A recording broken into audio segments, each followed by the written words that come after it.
Hi everyone, I'm Abhinav. I work as a solutions architect, and my job in plain terms is to take AI from the whiteboard to production.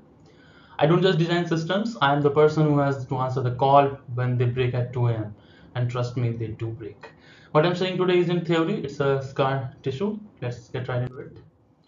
So, I've been building IDP systems for a while now, not in sandboxes, not in controlled demos, but in actual production, handling real enterprise documents. And I keep seeing the same pattern repeat itself, right?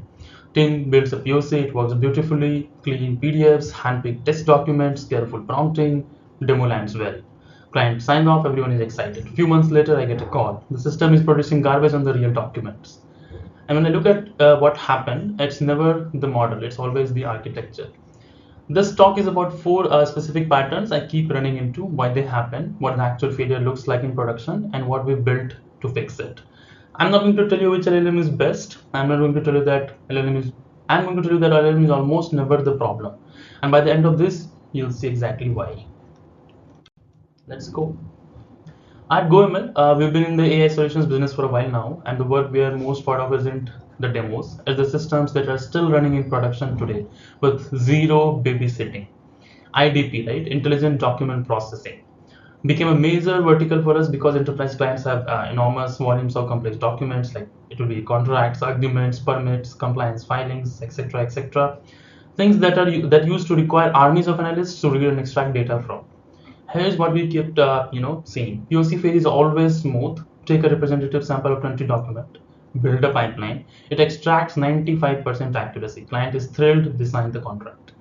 Then we hand it off to production, and within first 2 weeks we get a call. The documents are real now, not 20 clean samples, but 5,000 documents that have been scanned, faxed, rescanned, annotated by hand, restructured by committees over 15 years, right? And the pattern of failure are always the same every single time. That's what this deck is about, the four patterns. And for each one, I'll show you not just what broke, but the architectural decision that fixed it permanently. Yeah, let's go.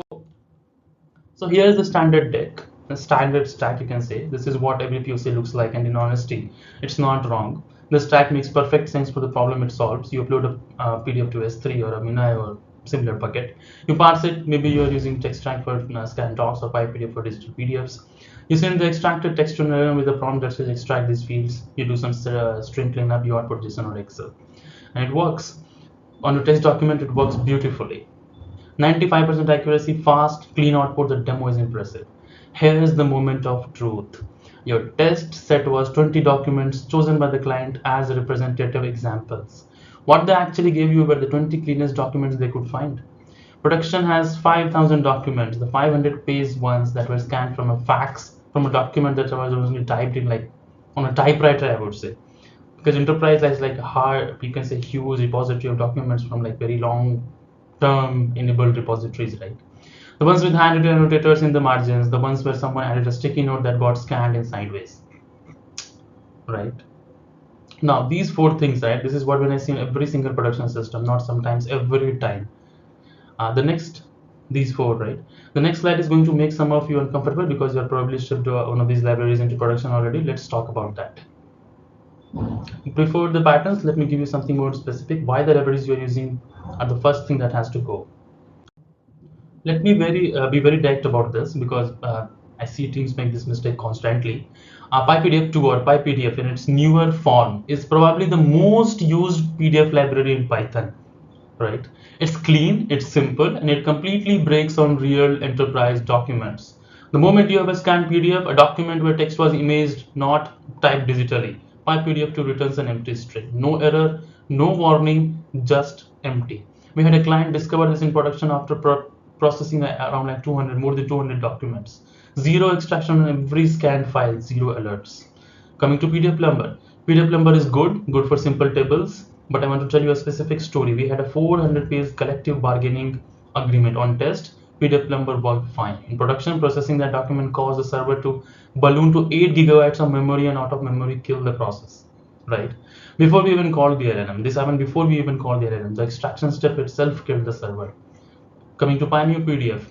Pioneer PDF is fast, really fast, but what it gives you is coordinates and text. It doesn't give you meaning. A 5-column wage table comes out as a flat list of text fragments in coordinate order. You have to reconstruct the table structure yourself from bounding box match. Now, teams underestimate how much engineering that requires. Coming to like Camelot or Taboola, these are like explicitly for tables. They work beautifully on tables that live on one page, have clear boundaries, and don't have merged cells. The exact tables in every document, the exact opposite of tables in real enterprise contracts. Coming to the LangChain. LangChain PDF loaders, I'll be blunt. They are wrappers. If PyPDF2 returns empty on a scanned PDF, PyPDF loader returns empty too. The abstraction does not fix the underlying failure mode, it just adds a layer. Here's the core insight. Every one of these libraries solves the same problem, get text out of a PDF. This is a necessary step, but it's not sufficient for intelligent document processing. The real problem that I would say is the semantic meaning, right? Understand what that text means, and no library solves that for you. You need OCR for scanned documents, text extract or tesseract. You need chunking logic, you need normalization layer, you need validation. Libraries are just the first 10% for this solution. Okay, now let's look at the 4 patterns when this breaks in the wind. Number 1, the boundary problem. This is about how you split document before sending it to the LLM. If you're using like the LLM parser from Claude or something like that, get this wrong and your data is corrupted before extraction even begins. No amount of prompt engineering saves you here. Second pattern, the semantic gap. The LLM extracts text faithfully, but extraction is not the same as understanding. Time and a half and 1.5 times and 150% of base are the same thing, but without a normalization layer, they become 3 different values in your output. The reliability trap, point number 3. Synchronous pipelines that work perfectly in demos collapse under real world load. Once the document blocks every other user, one crash job loses forever. The validation illusion. Structurally valid JSON is not same as the correct data, right? The LLM returns a well-formed response and nothing throws an error, but the data is wrong and nothing in the pipeline is catching because it's semantic, right? Not just a syntactical error. Nothing in the pipeline will help you catch that. Each pattern gets 2 slides. The problem and the architectural fix. Let's start. Okay, the boundary problem, right? This one is subtle and it destroys data silently. Here's the scenario. You have a 500-page collective bargaining agreement. LLMs have context limits. You can't send all 500 pages to Claude in one call. So you split the documents into chunks. Most teams do this like natively, like pages 1 to 50, 50 to 100, 101 to 150. Here's what happens at the boundary. There's a wage rate table at the start on page 88 and ends on page 92.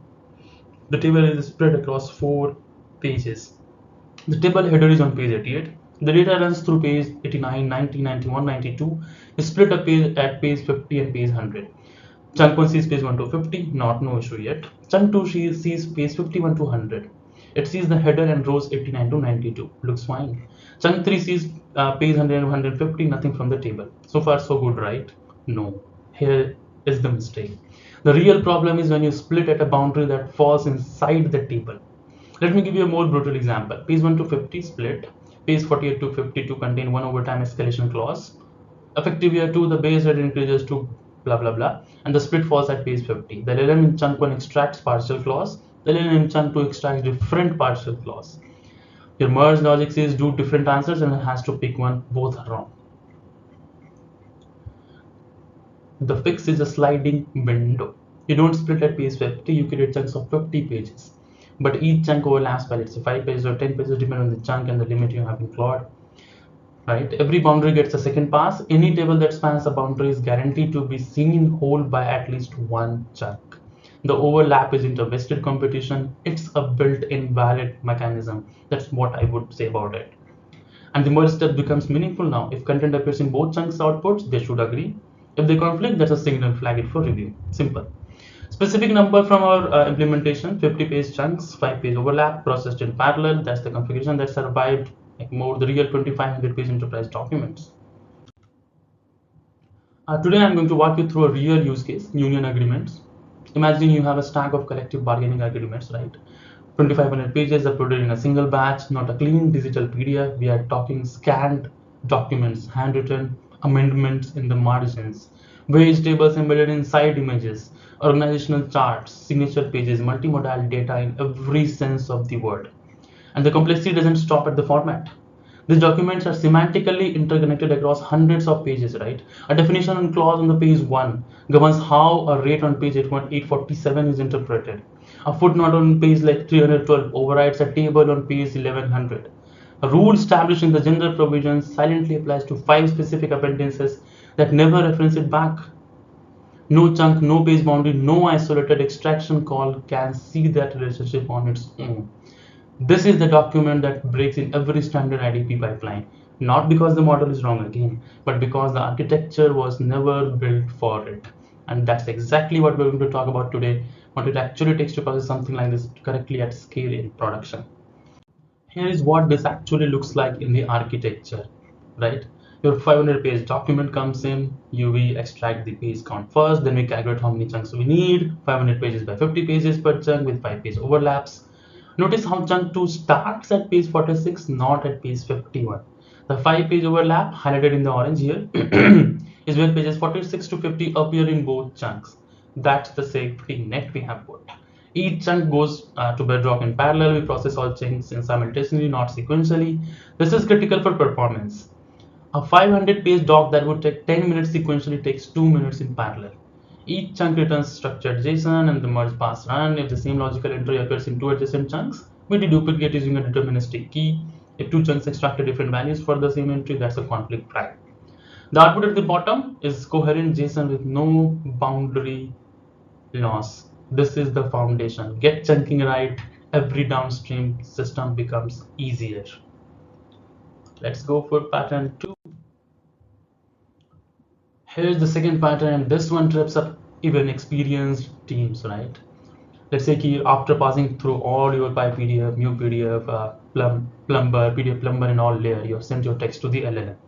The LLM faithfully extracts what's in the document. It returns overtime multiplier, time and a half as a value. Accurate extraction, correct. The document said time and a half. Now you need to compute a payroll value. Your downstream system expects a decimal multiplier.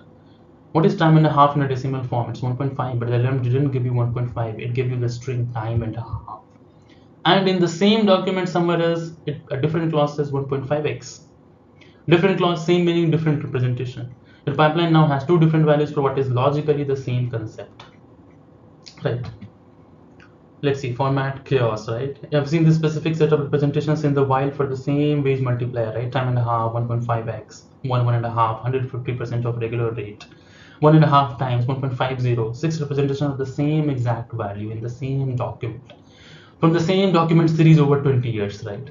Without a normalization layer, you get 6 different database values for one concept. Your analytics are wrong, your audit trail is inconsistent. Nobody threw an error because every value is plausible, right? Now, looking at the silent corruption.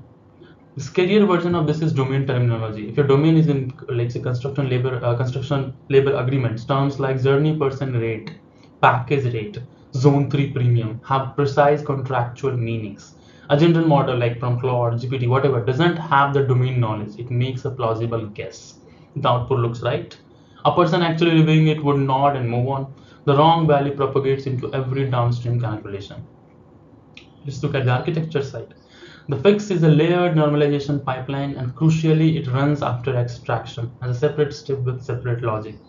Then we have like a priority chain. First, take a named phrase map. We hard code double time is 2.20, time and half is 1.5, straight time is 1.0. Deterministic if matches, done. Next, rejects parsers, 115% of package, extract the percentage, divide by 100, 1 by 4, parse the mixed number. These cover the format variants that follow predictable patterns. Last resort, we have a second LLM call, the specialized normalization prompt. It has one job. Given this extraction text, return a decimal multiplier. Not extract, normalize, different cognitive task, different prompt. The key design decision is the separation, right? Extraction and normalization are different jobs. Don't try to do both in one prompt. You get worse results trying to combine them. Let's go. Let's have a look at the diagram. Here's the like a visual representation. Left side we have like a raw extraction. These are the actual string values the LLM returns, faithful to the document, semantically useless to the downstream system. Then we have 3 normalization layer. These are hard-coded rules. We built it iteratively, and as we encounter new representations in the production, every time we hit a new format variant, we added a rule. The layer is fast, deterministic, zero error cost. Rejects and mixed number parser is The second one here, this handles the pattern predictable cases like percentages, fractions, decimal representations. Last, we have the LLM fallback, only for the values that made it through without matching. This would be expensive in tokens, cheap in like practice, because 90% of hits the first two layers. Then we have like canonical floats. We can see downstream systems see consistent decimal multipliers. They don't know or they don't care what the original document said, right? Now, looking at the design principle, extraction and normalization are intentionally separated here, right? And they are different cognitive tasks. One prompt, one job.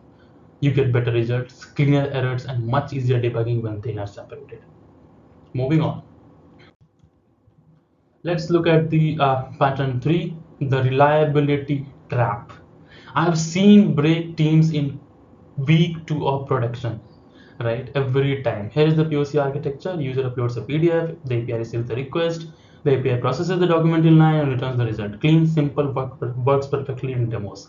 In production, user uploads a 500-page collective agreement. Processing takes like 90 seconds. User B is waiting, user C uploads, still waiting, user D needs a timeout. You didn't build a slow system, you built a system that one user can hold the door closed on everyone else. The architecture is wrong. Then we have like, here's the exact failure mode I saw in a real deployment, right? Right? The client went live on Friday afternoon, Monday morning, 15 people tried to upload documents simultaneously. The first one went through, the rest timed out. The client called saying the system is broken, it wasn't broken, it just had no concept of QE. Now coming to the crash recovery. But the worst failure is this one, right? Like server gets redeployed, it happens, or an uncaught exception crashes the process, or AWS kills instance. At that exact moment, your background thread is mid-processing on a job, right? The job is done. The database still shows status processing. No one requeues it. The user waits forever. Nobody gets an error. The job just disappears. This is the most common production failure I see, not the LLM, not the extraction logic, a document stuck in processing status with no recovery path. Let's have a look at the architecture for these. These picks are like a three pieces. First is the async queue. The upload endpoint does exactly one thing: in queue, on queue a job, and return the job ID immediately. The user gets a 202 accepted. Processing happens in the background, isolated from the request thread.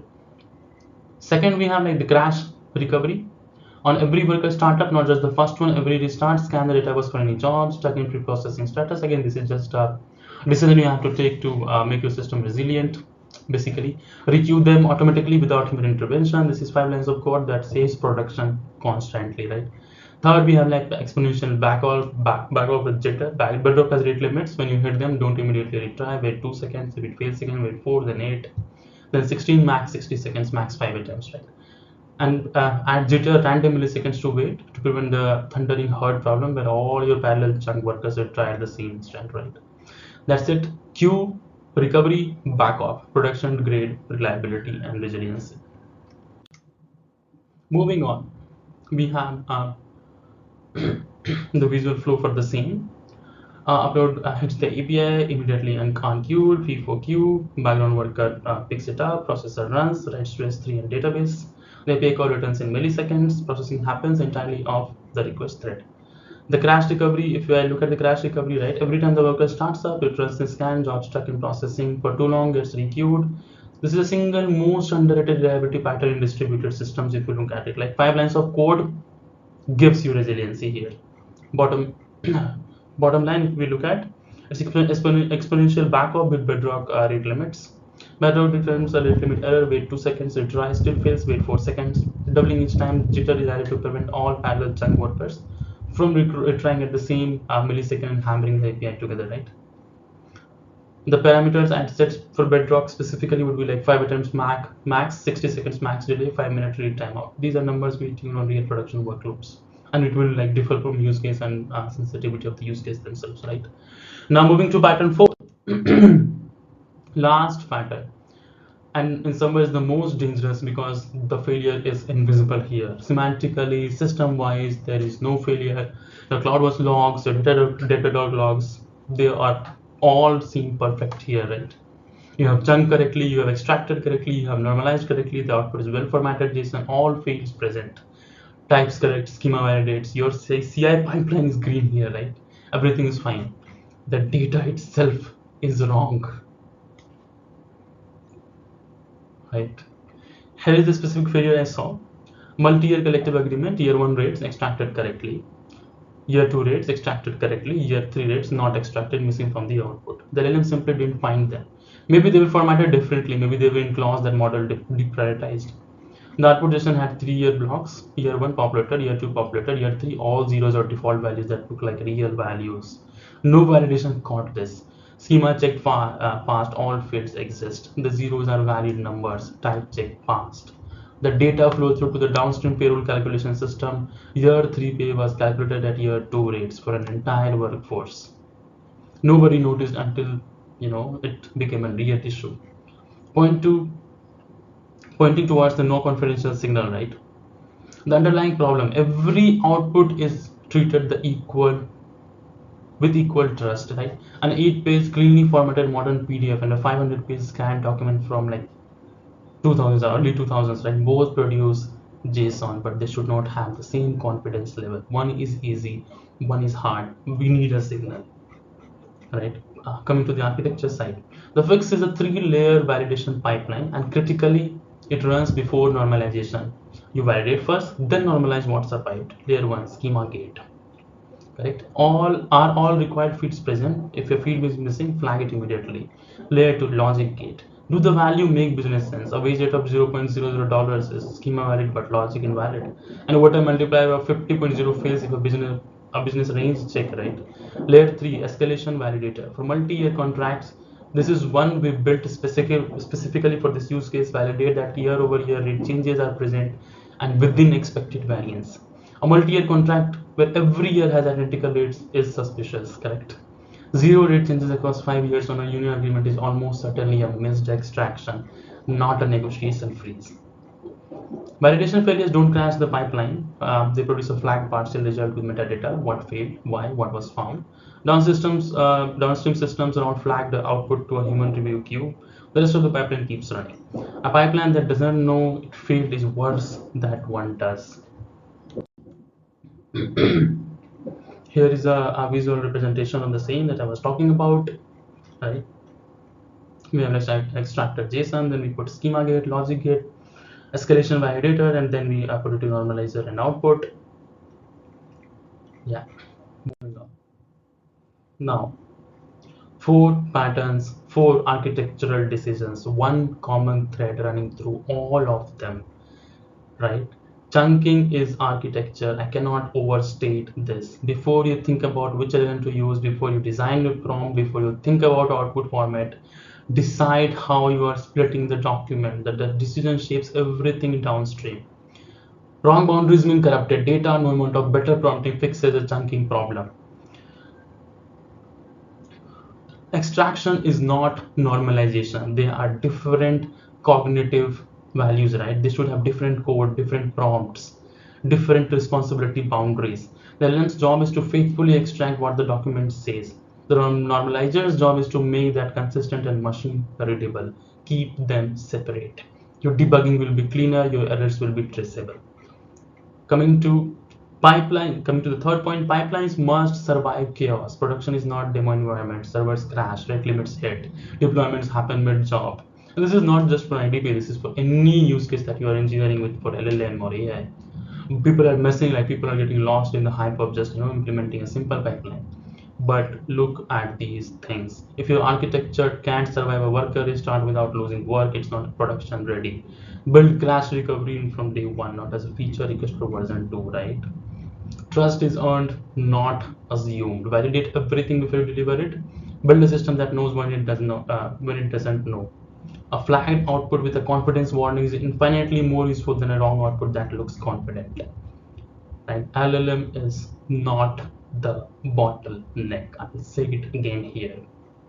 I've seen teams spend weeks A/B testing Claude versus GPT-4o versus Gemini on their IDP use cases, swapping models, tuning temperatures, rewriting prompts, and every single time the model was not the issue. The chunking was wrong, the normalization was missing, the pipeline had no recovery, the validation was non-consistent or non-existent. Fix the architecture, then optimize the model. This is the sentence I leave every time.